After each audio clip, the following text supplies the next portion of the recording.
Alright guys, got something pretty cool today. I contacted Anderson Manufacturing.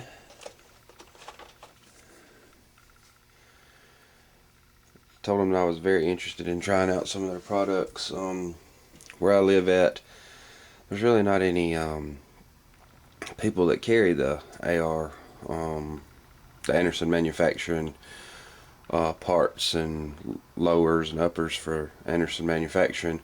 There's typically other sellers around locally, and they just don't carry them. So I've been very intrigued by their no coating. Been very intrigued by their no lubrication rifle. I think it would be something to be really cool to check into. But they sent me something to try out. This is their build your own AR-15 lower parts kit. This is actually the Gen 2 system. It comes with your standard grip. You know, nothing special about the grip. This is what's really cool. I don't know if any of y'all have ever built an AR-15 before, but usually, and you have to excuse me, I've been sick all week, so I might sound a little congested or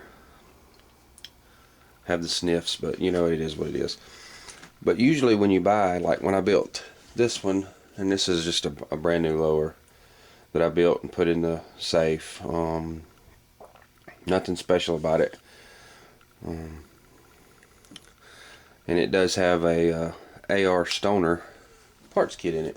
And I don't know if you've ever bought them. They come in these little bags, and you get all these little parts. You have to separate them out. And if you go back and look at one of my earlier videos where I told you about check your parts kits, because a lot of people buy these parts and stick them back for future builds when the price is right.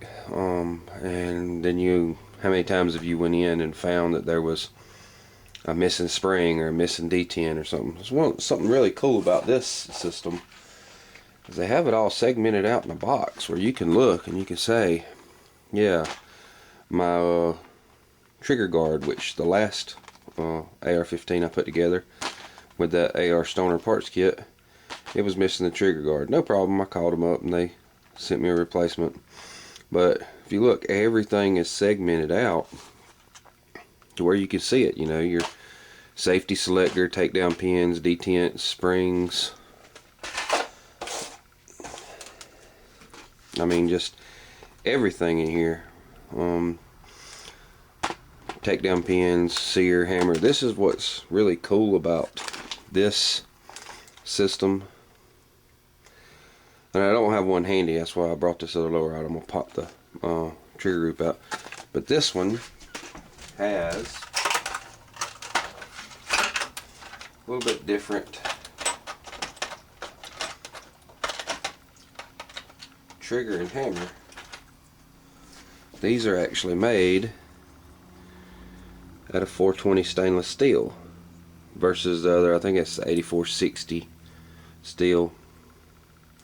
And a little bit different design. I'll go ahead and pop the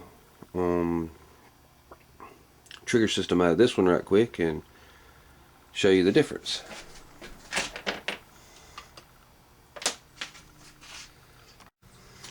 Alright, I just took this pretty much the guts out of this lower. You know, we took the safety and trigger system out. No big deal there. One thing I did notice, the brand new grip being on the left and the original AR Stoners on the right. If you look right off the bat, I notice that the hole's a little bit narrower. This one's a little bit more forgiving. I think that the tighter tolerances always will lead to the smaller hole, lining up everything better. And it could just be batches of grips, but also this one, I don't know if you can see it or not, compare them pretty much with a straight edge. Just where I kind of line them up. be better at doing on our back. Now we reversed it, so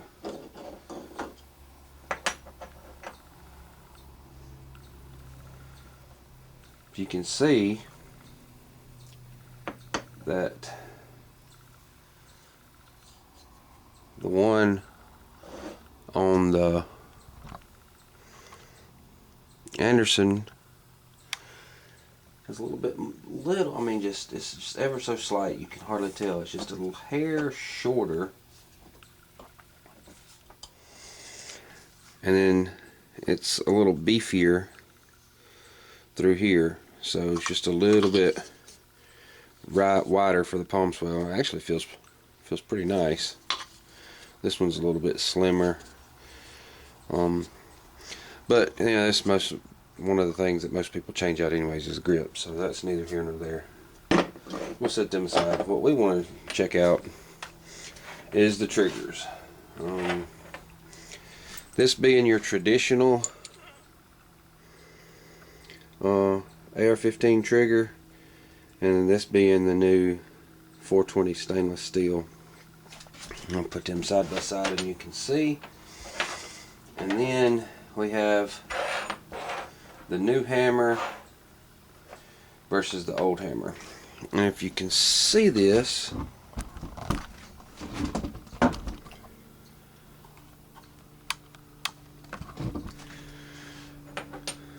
the traditional hammer has this big swooped back spot right here. And I know a lot of people probably don't know this, but the reason of this is because on a full auto hammer there's actually a piece of material that sticks up off here that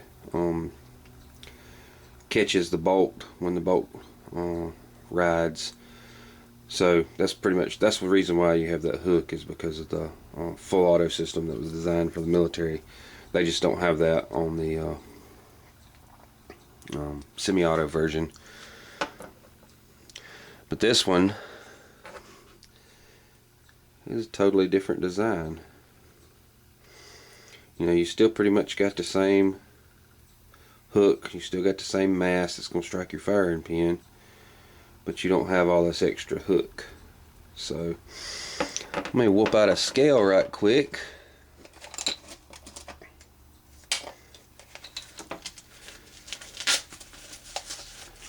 I just so happen to have a scale handy on the bench. I'll turn her on. She's tared out to 0, so our original mil-spec AR-15 hammer weighs 423 grains. See if you can see that really well. 423 grains. Now the new Anderson Gen 2 stainless steel, we're looking at 344.7 grains. So right off the bat, it's a little bit lighter. Now we'll go with the traditional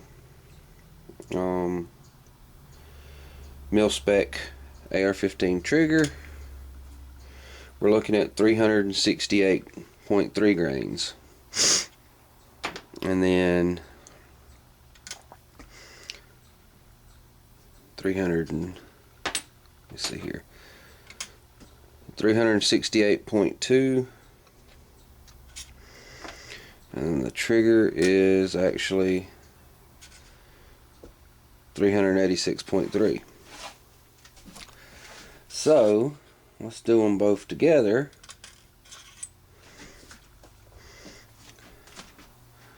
I think we're getting a little bit of hang off on the scale. Alright, we're looking at 738.8 grams. Excuse me. 731, we'll say 731 grains. Then we'll take our traditional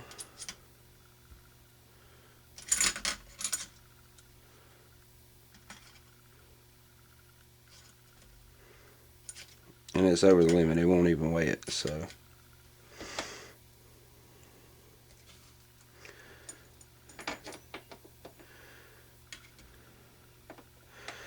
423.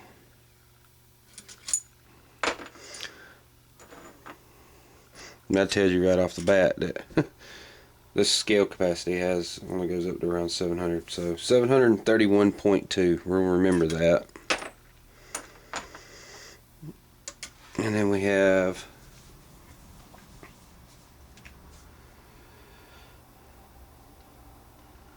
do a little quick calculation here. We said 368.2 plus 423 equals 791.2 grains. Used a calculator, so you can't see that I cheated anything. You can do the math yourself. So we're looking at 791 grains versus 731.0 grains. So right off, you're talking, a couple hundred grains. We can switch this over to grams. We'll go to ounces. And you're looking at 0.8420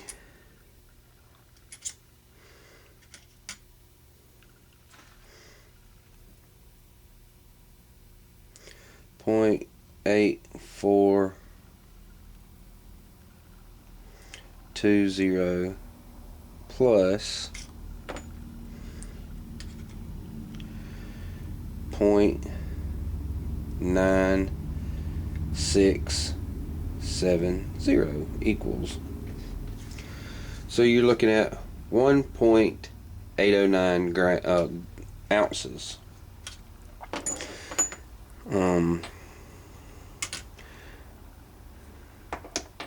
We should be able to put all this on there. So, and then we'll just subtract our 0.109 0.1809 minus 1.67.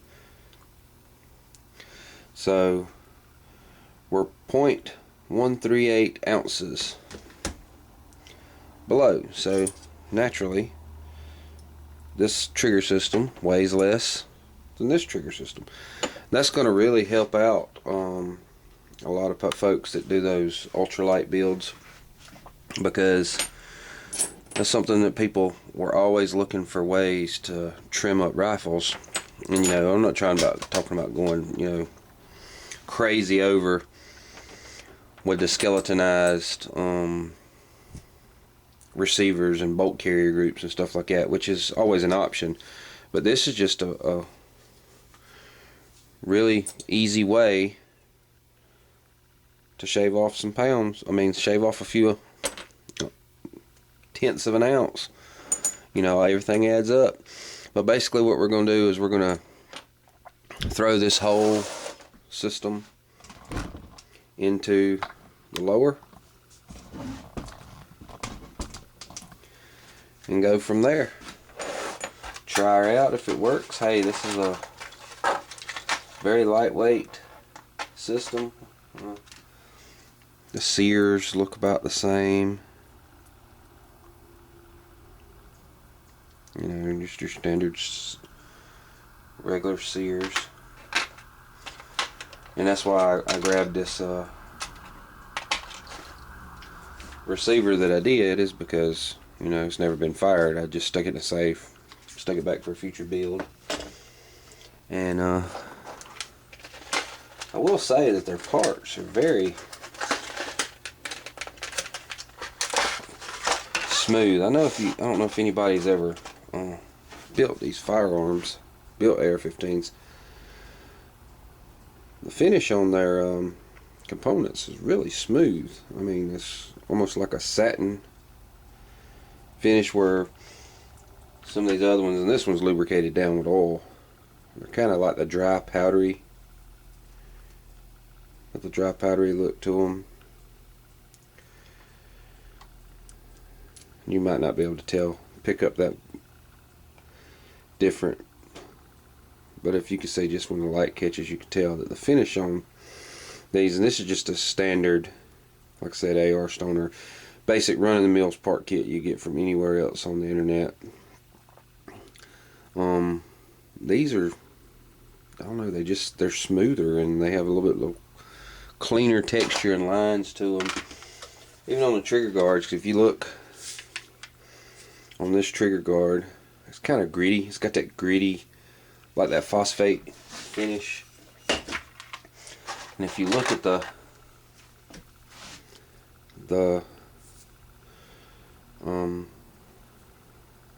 ones from Anderson Manufacturing, it's still kind of got that gritty phosphate finish, but it's just smoother. I mean, I don't understand. Just must be their finishing process. I don't know. But their parts just come out. Maybe they wash them or have everything coated with thin coat of oil or something. I don't know. They don't feel oily, but they're just smoother and cleaner than most mil-spec parts kit I get on rifles, because I build several of them, or have built several in the past. They're always, the finish on these little components are usually kind of spotty and gritty. These are real smooth, and you can tell they've paid a little bit of extra special attention, whoever they get. I'm not saying that they actually make all these components, because usually when you buy a parts kit, they buy parts from all over and then repackage them. But basically all the other components are pretty much the same as your regular parts kit. But we're going to throw all this one together in the stripped receiver, and we'll take everything out and swap the parts out. I don't know if you can see that or not. Even the mag release.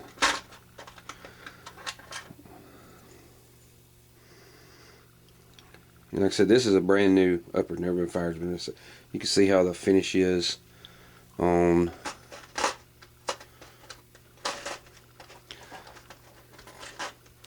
mag release, how that's it's a little bit different color.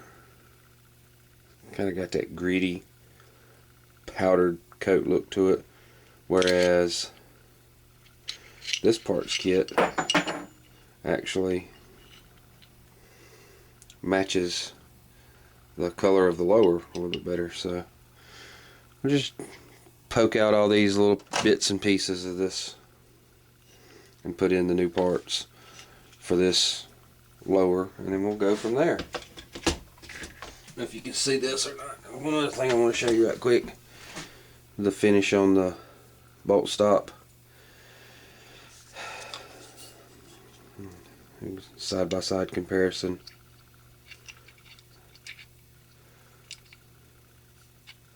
If I can get that into focus. It's just the finish matches more the receiver. No, it's little details, and you can see it really well right there. It's just little details like that it really, you can tell the quality difference in an AR-15, which is not going to matter. You know, if you're just building an AR-15 to just go out and shoot and shoot and shoot, they're going to get used, they're going to be abused. But for those of you that's wanting that nicer build look, I definitely would go with this Gen 2 parts kit, especially if you like that satin finish on the trigger and hammer. But we'll throw all that together and I'll show you what it looks like when it's done. So we got our lower stripped. Now we're going to throw in the Gen 2 parts kit, and then we'll put an upper on it and see how she runs. After about 30 minutes of work, we got our new lower parts kit in. Trigger works, safety works,